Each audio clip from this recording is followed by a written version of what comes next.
અને મારે તમને બધાને કેવું છે, જેટલા સ્ટેજ ઉપર બેઠા છે ને, ઇવેન્ટની વાત કરો છો, હવે ઇવેન્ટ કરવા વાળા તો સ્ટેજ ઉપર બેઠા હતા, ત્યાં કેમ નથી કોઈ બોલતા? મારે ટીડી પટેલને કહું છે, તમે પટેલના સમાજ છોકરાને બાવોશ કરાવો છો, એ સાચી વાત છે, કરજો. પણ જયારે તમે પોતે ભાષણ કરો છો, જ્યાં ઉભા તમારી બાજુમાં ઇવેન્ટ કરવા વાળા બેઠા છે, સરે આમ એના ઉપર વિડીયો ફરી રહ્યા છે, તમારે કઈ બોલવાની તેવડ નથી, તો શું કામ ભાષણ કરો ભાઈ? મારે ટીડીભાઈને ખાસ કેવું છે, તમે જે ઇવેન્ટની વાતો કરો છો એના નામ લ્યો ને, શું કામ બીવો છો?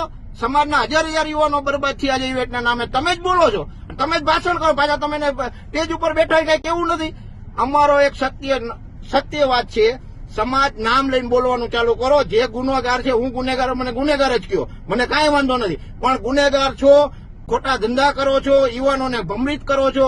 સમાજનું કોઈ હારા 5 છોકરા કામ કરે એને કરવા નથી દેવું. તમારે ઝંડો લેવો છે, તમારો ઈગો હાંચવો છે, ધારાસભ્યને તમારે તકલીફ છે, કરી લ્યો, લડી લ્યો. અને ધારાસભ્ય ચૂંટાણો કાંતિ અમૃતિયા 3 વર્ષથી એ જે બોલે એની મેટર હે.